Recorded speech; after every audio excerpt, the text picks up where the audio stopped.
मित्रों, अगर ये वीडियो पसंद आया है तो आपसे आग्रह है कि ट्रू मीडिया चैनल को सब्सक्राइब अवश्य करें और हाँ, सब्सक्राइब बटन के बराबर में जो घंटी का निशान है उसे अवश्य दबाएं ताकि लगातार आपको वीडियो मिलती रहे। इस वीडियो को लाइक और शेयर करना ना भूलें। 3 दिवसीय संत निरंकारी समागम गन्नौर और समालखा के बीच जीटी रोड स्थित संत निरंकारी आध्यात्मिक स्थल पर 71वें वार्षिक निरंकारी संत समागम में तेज पछुआ बिहार में उड़ती धूल, जल का छिड़काव करते सेवादार, स्नेह और समर्पण में पलक बिछाए साध संगत। ठीक दोपहरी कार में सवार होकर माता सुदीक्षा जी महाराज 600 एकड़ में बने समागम स्थल के मुख्य द्वार पर पहुंची। पालकी पर सवार होकर जैसे ही समागम में बने मंच की ओर बढ़ी, वैसे ही नमन को लाखों हाथ उठकर खड़े हो गए। चेहरे पर सौम्यता, शांत स्वभाव और पंडाल में मौजूद लाखों संगत को सदगुरु माता सुदीक्षा जी महाराज ने प्रेम भाव से चारों दिशाओं में बैठी साध संगत को नमस्कार किया। पंडाल से लेकर समागम स्थल के मुख्य द्वार तक सुबह से ही सेवादारों की ड्यूटी लगी थी। 2-2 कदम पर सेवादार तैनात रहे। कार से उतरते ही सेवादारों ने खुली पालकी पर सीढ़ी लगाई और मिशन की छठी सदगुरु माता सुदीक्षा जी महाराज उसमें सवार हो गईं। जालंधर से आए गोविंद सिंह और बेंगलोर से आए वाइस प्रेसिडेंट देवराज बजाज ने फूलों का गुलदस्ता भेंट किया। कुछ सेवादारों ने शंख बजाकर सदगुरु माता जी महाराज का स्वागत किया। फिर सेवादार सदगुरु माता सुदीक्षा जी महाराज की पालकी को लेकर मंच की ओर चल पड़े और कुछ सेवादारों ने पुष्पों से स्वागत किया। उसके बाद सदगुरु माता सुदीक्षा जी महाराज ने समागम स्थल पर मौजूद देश विदेश से आए लाखों श्रद्धालुओं को संबोधित किया।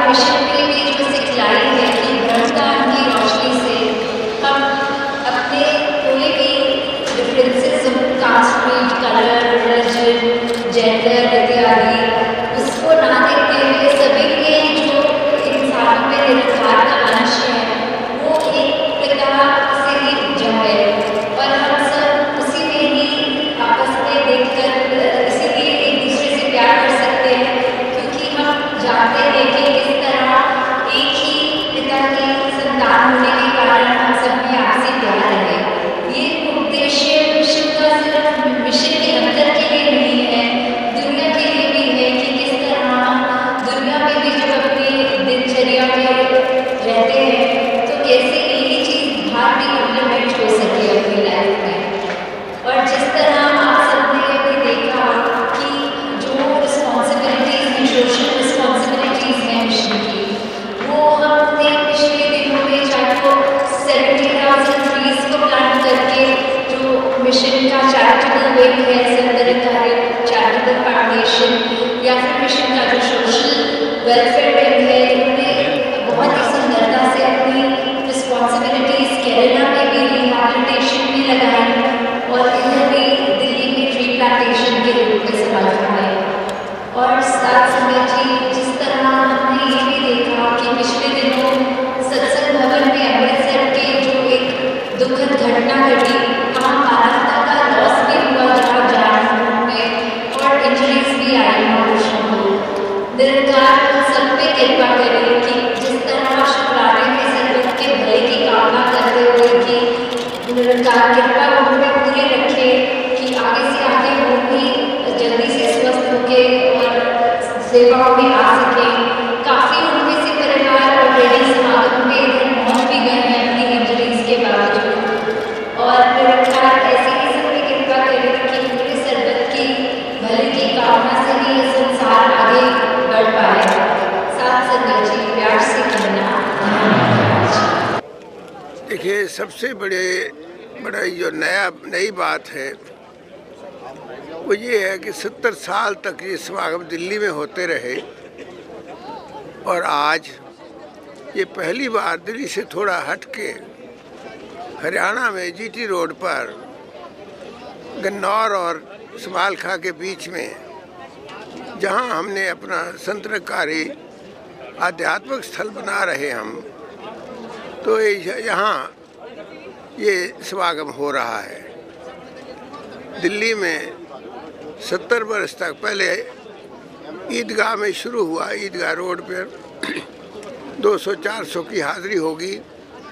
उसके बाद एक समागम पंचकुई रोड पर हुआ, उसके बाद 3 समागम अम्बेडकर भवन में हुए, फिर 8 समागम निरंकारी कॉलोनी में हुए। संख्या बढ़ती गई, उसको देखकर हम रामलीला ग्राउंड में चले गए। तो वहाँ लगातार 13 बरस तक ये समागम होते रहे, खूब रौनक लगती रही, संख्या बढ़ती रही, लेकिन मैदान काफ़ी बड़ा था। लेकिन अचानक हमें सन 78 में हमारा अपना समागम जो है इंडिया गेट पर करना पड़ा। उसके बाद फिर हम वापस वहाँ नहीं गए, हम लाल किला के पीछे की जितनी ग्राउंड्स हैं, 3 ग्राउंड्स, उसमें समागम करते रहे। तो 6 साल तक वहाँ रहे। उसके बाद हम बुराड़ी रोड पर आ गए दिल्ली में, और बुराड़ी रोड के जो आपने देखा ही है, आउटर रिंग रोड है।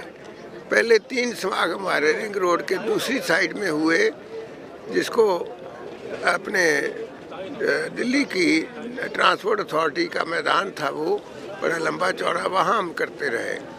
उसके बाद हमने वो ग्राउंड की ली इधर जो हमारे निरंकारी सरोवर कॉम्प्लेक्स के सामने थी, तो वहाँ 28 साल तक वहाँ समागम हुए। तो वहाँ से यहाँ हम शिफ्ट करके आए हैं। तो वो ग्राउंड छोटी पड़ रही थी क्योंकि वहाँ कंस्ट्रक्शन होती रहती थी, और ज़्यादा से ज़्यादा जो हमने इस्तेमाल की वो 400 एकड़ ज़मीन थी।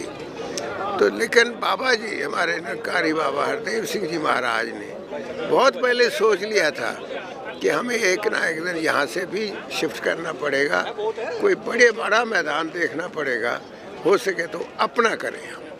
तो वो फिर अपने उनके आशीर्वाद से देखते देखते देखते यहाँ आ गए।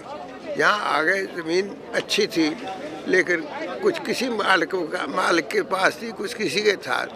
तो इस तरह धीरे धीरे हमने इसको अपने मंडल के लिए, मिशन के लिए लिया, और आज ये 600 एकड़ का मैदान है, जिस पर पहला समागम ये हो रहा है। और दूसरी जो इसकी विशेषता है आज के समागम की, कि ये हमारे सुदीक्षा माता जी की अपने सद्गुरु रूप में उनकी अध्यक्षता में पहली बार ये समागम, सालाना समागम हो रहा है। इससे पहले 2 साल हमारे सतगुरु माता शिवेंद्र हरदेव जी ने हमारा मार्गदर्शन किया, लेकिन वो इस साल 5 अगस्त को शरीर करके हमसे अलग हो गए। और ये उससे पहले ही उन्होंने 16 जुलाई से इनको अपना जो गुरु वाली ताकतें हैं वो सब इनको दे दी थी। तो आज सतगुरु माता सुदीक्षा जी की अपने छत्र छाया में ये पहला समागम है। ये इसकी 2 विशेषताएं मोटे तौर पर। सर, आज पहला दिन है समागम का, कितने श्रद्धालु आने की उम्मीद है, कितने श्रद्धालु आ सकते हैं, क्योंकि दिल्ली के बाहर हो रहा है समागम? देखो, ऐसा है कि मुझे रिपोर्ट मिली है कि ट्रेनें जो यहाँ बोडवाल माजरी पर खड़ी हो रही हैं, उनमें से हज़ारों श्रद्धालु उतर रहे हैं एक साथ, और उनको संभालना, उनका मार्गदर्शन करना ये जारी है। और इसी तरह पानीपत स्टेशन पर भी एक एक गाड़ी से हज़ारों उतर रहे हैं, और उनके लिए गाड़ियाँ दी जा रही, बसें दी जा रही हैं, और बसें आ रही हैं, जा रही हैं, आ रही हैं, जा रही हैं। तो कुल मिलाकर उधर एयरपोर्ट पर भी तांता लगा हुआ है जो बाहर से आने वाले महापुरुष हैं। तो इस ग्राउंड में देखिए, कल तक 2.5 लाख आ चुके थे।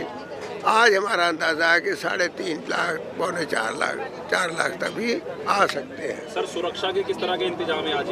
व्यवस्था में कोई कमी नहीं है, आप देख सकते हैं, क्योंकि मैंने जैसे बताया कि पहली बार हमें मैदान खुला मिला है। जितना मर्जी हम फैला लें अपने आप को, तो हमने फैलाया है। 4 ग्राउंड के नजरिए से अगर बात करें तो क्या कुछ इंतजाम हैं? सुरक्षा, देखिए, सुरक्षा का जैसे आप जानते हैं, आप रोज़ खबर करते हैं फंक्शन, जहाँ 20-25 हज़ार, 50 हज़ार की गैदरिंग भी होती है, सिक्योरिटी एंगल आता है। हमारे पिछले समागमों में भी सिक्योरिटी का अरेंजमेंट रहा है, इस बार भी वही है। पहले दिल्ली सरकार करती थी, आज हरियाणा सरकार कर रही है। हरियाणा सरकार से किस तरह का सहयोग मिला है? देखिए, ऐसा है कि ये उनका काम है, उन्होंने सुरक्षा की अपनी जिम्मेदारी है उनकी।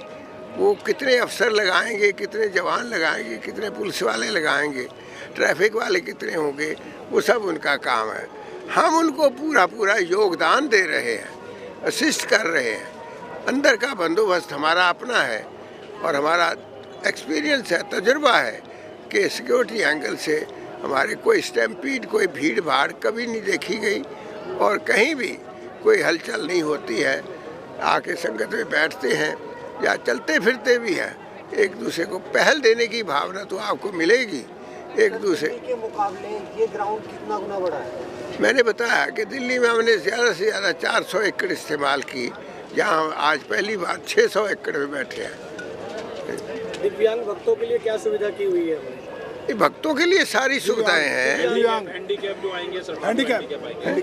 हाँ, हैंडीकैप्स के लिए हमेशा हमारा एक अलग से बनता है, अपने कक्ष बनता है, उनको हम वहाँ रखते हैं। वहाँ उनको ये अपने CCTV से दिखाते हैं, उनकी सेवा भी करते हैं, उनकी जो भी ज़रूरतें होती है पूरी करते हैं। अगर कोई अंदर आके नमस्कार भी करना चाहता है तो चेयर पर ला के वो भी करवा देते हैं, बल्कि सतगुरु स्वयं वहाँ पहुँच जाते हैं, तो उनको इधर उधर आने की ज़रूरत नहीं पड़ती है, तो उनको दर्शन भी देते हैं, आशीर्वाद भी देते हैं। आज 71वें संत निरंकारी समागम का आगाज हुआ है समालखा में पहली बार, तो क्या लगता है किस तरह का ये आयोजन रहेगा और भक्तों की संख्या में क्या दिल्ली से ज़्यादा यहाँ पर इजाफा होगा? देखिए, ऐसा अभी आपने कृपा सागर जी से ही सुना है। हमारा जो समागम है 71वां, ये बहुत सफलतापूर्वक संपन्न होगा। आप लोगों ने देखा है किस प्रकार से शांति से हमारे सारे सेवा दल के जवान सारी संगत को पूरा मैनेज कर रहे हैं, कहीं कोई धक्का मुक्की नहीं है और ये ईश्वर की कृपा है, निरंकार की कृपा है, ये बहुत बढ़िया संपन्न होगा। आज पहले दिन समागम की क्या विशेषता रहेगी? हमारे आज के समागम की विशेषता शोभा यात्रा है। आपने देखा है कि हम सतगुरु माता जी का स्वागत किया है एग्जीक्यूटिव कमेटी ने और स्टेज पर लेकर गए हैं और उनको स्टेज पर विराजमान किया है और उनका स्वागत है और उन्होंने आपको मैसेज भी दे दिया है। मीडिया के लिए ये आपके लिए स्पेशल अरेंजमेंट था जो उन्होंने मैसेज दिया है और इसके बाद पूरा सत्संग चलेगा और बहुत बढ़िया से मैनेज होगा। सुरक्षा की दृष्टि से क्या इंतजाम किए गए? हाल ही में देखा गया था कि एक घटना घटी ऐसे सत्संग के अवसर पर, उससे पहले अमृतसर में, तो उस लिहाज से किस तरह की सुरक्षा दृष्टि में बदलाव किए गए हैं या व्यापक इंतजाम किए गए हैं? सुरक्षा के इंतजाम हमारे ईश्वर की कृपा से, सरकार के सहयोग से, पुलिस के सहयोग से बहुत बढ़िया होते हैं और पूरा प्रशासन से हमें सहयोग मिल रहा है और बहुत बढ़िया इंतजाम है। आपने भी देखा है किसी प्रकार की न आने में असुविधा है न जाने में असुविधा है, ट्रैफिक बहुत बढ़िया चल रहा है और सबको पूरा आनंद ले रहे हैं। दिल्ली में जो भक्त पहुँचे हैं, कई भक्त ऐसे जिनको जानकारी नहीं है, उनके लिए क्या इंतजाम किए गए कि उनको वहाँ से यहाँ की जानकारी मिल सके? एक हमारी हेल्पलाइन है, उसका नंबर है 43188866 और उसमें सबको वैसे भी हेल्प पूरी सेवा वहाँ से आप देख रहे हैं। दिल्ली से जब आओ तो बैनर लगे हुए हैं और यहाँ पर पहुँचते ही 1.5 किलोमीटर पहले हमारी साइड रोड है, सर्विस रोड पे आ जाते हैं और वहाँ से पार्किंग है जो कि इतनी आसान है कि पूरे समागम में, पहले तो दिल्ली में होता था VIP पार्किंग होती थी, यहाँ सबकी VIP पार्किंग है और सबको ही समागम पे उतना ही चलना पड़ता है और बिल्कुल करीब में गाड़ियाँ खड़ी हो रही हैं। 71वें समागम में साहित्य, कला, संस्कृति से जुड़े हुए क्या प्रोग्राम है? साहित्य किला से हमारे जो जुड़े हुए प्रोग्राम हैं वो आप देख रहे हैं, एग्जीबिशन है, उसके बाद हमारे SNCF के प्रोग्राम हैं, उनको आप देख सकते हैं। एक्यूप्रेशर है, कायरोथेरेपी वाले अमेरिका से आए हुए हैं, वो अपना पूरा सहयोग दे रहे हैं और पब्लिकेशन स्टॉल हैं हमारे, उनमें सबको पब्लिकेशन मिल रहा है। कवि सम्मेलन जैसा भी? कवि सम्मेलन हमारा आखिरी दिन, अंतिम दिन 3 से 5 बजे तक है और उसमें 30 कवि हमारे जो हैं, मल्टी लैंग्वेज आपको भाषा मिलेगी, आपको देश की हर भाषा में कवि सम्मेलन कवि बोलेंगे और उसमें क्या वो निरंकारी भक्ति हैं या जनरल है? नहीं, निरंकारी भक्त हैं। जनरल भी आ सकते हैं लेकिन निरंकारी भक्ति ज़्यादातर हैं और उसी पे वो बोलेंगे। मित्रों, अगर ये वीडियो पसंद आया है तो आपसे आग्रह है कि ट्रू मीडिया चैनल को सब्सक्राइब अवश्य करें और हाँ, सब्सक्राइब बटन के बराबर में जो घंटी का निशान है उसे अवश्य दबाएं ताकि लगातार आपको वीडियो मिलती रहे। इस वीडियो को लाइक और शेयर करना ना भूलें।